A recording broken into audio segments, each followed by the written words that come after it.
a 114 quartiers qui ont été identifiés, qui sont des zones, en fait, ce n'est pas des quartiers au sens commun du terme, qui regroupent au minimum 2000 personnes. Et on a observé comment la pauvreté, ou au contraire, évoluait dans ces 114 quartiers entre 2008 et 2019. L'objectif, évidemment, c'est de faire en sorte que les quartiers les plus éloignés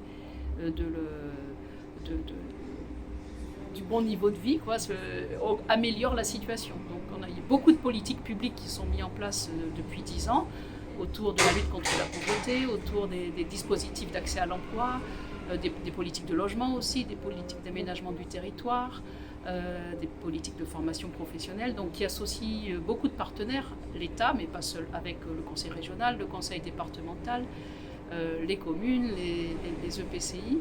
Donc, l'idée aujourd'hui, c'est de voir si ces politiques ont porté leurs fruits.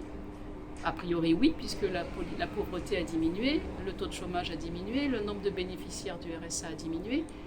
Mais pour autant, on ne peut pas se satisfaire d'une situation où il y a encore 37% de taux de chômage, de taux de pauvreté, 18 à 19% de taux de chômage et encore 96 000 bénéficiaires du RSA. Donc il faut améliorer, amplifier, conforter toutes ces politiques en consolidant les partenariats qui existent déjà, mais en les rendant encore plus performants.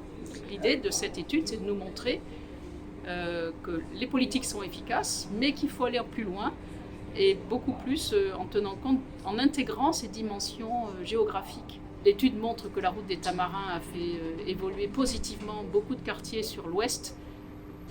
L'amélioration de la mobilité joue pour beaucoup dans l'amélioration de la vie dans les zones concernées. On a Cilaos, on a Salazie, on a la plaine des Cafres.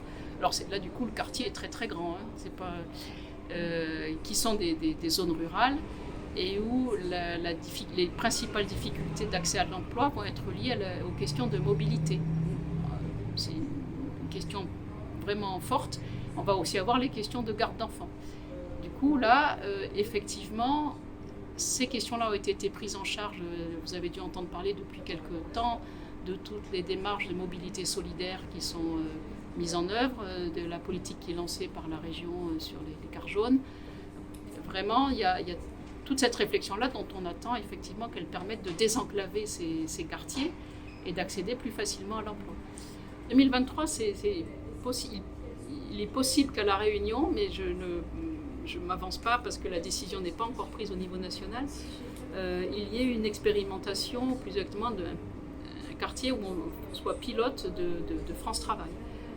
Je ne peux pas en dire plus puisque la décision n'est pas encore prise, mais ça aurait en tout cas, si c'était le cas, l'idée, ça serait d'avoir sur une zone limitée très particulière, de mettre toutes les politiques en bonne synergie, en renforçant encore plus la coordination des acteurs avec un seul pilote en fait, pour répondre à toutes les problématiques des personnes a priori plutôt bénéficiaires du RSA, mais j'aimerais mieux ne pas aller plus loin.